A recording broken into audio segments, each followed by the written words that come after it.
Welcome to Frank Bruno Law. I am Frank Bruno, elder law, probate attorney, all around good guy.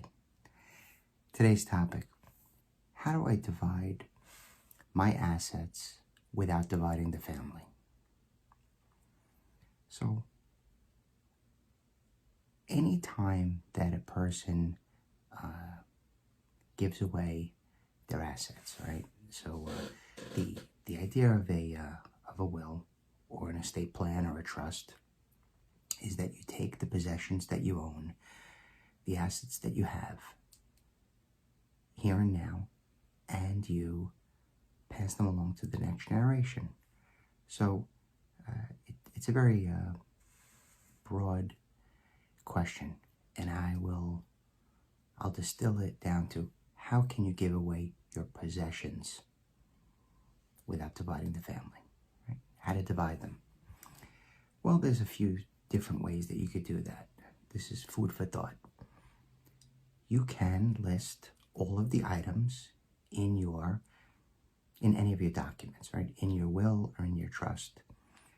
I'd like this watch to go to this person. I'd like my wedding band to go to this person. I'd like my engagement ring to go to that person.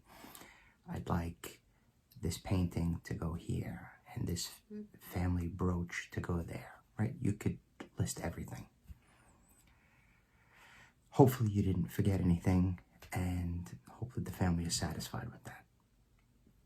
Another way to do it would be to reference a list and have the list have that very same type of delineation, giving this item to that person. The benefit of a list is that you could give away things during your lifetime and then constantly update the list, or annually at least update the list. Whereas if you do it in a will, right, most probably you're not going to be consistently renewing or revising that will.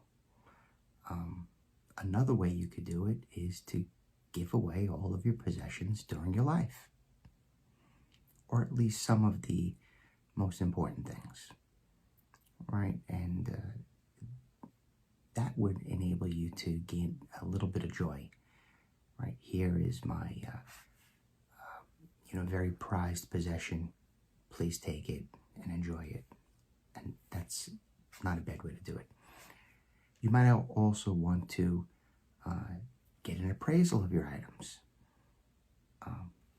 Some of the wealthier clients do, in fact, get appraisals on their items, and they might need it even for insurance purposes during their life.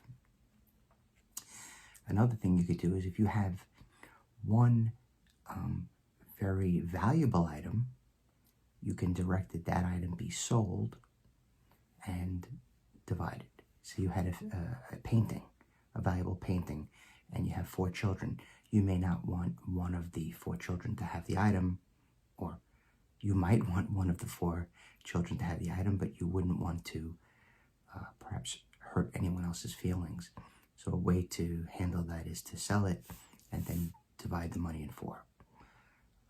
Another way, and then I'll end for today, another way might be by some kind of lottery system, right? You have everyone put their name in a hat, draw straws, pick the name, and they get to choose. And maybe that's the order of what they get to choose. So 4 children, 1, 2, 3, 4. Child that picked out number 1 gets to pick an item first, then number 2, number 3, 4. Right? If you have any questions about elder law issues, about your estate plan, please reach out to me. You can contact me through my website, frankbrunolaw.com. Thank you.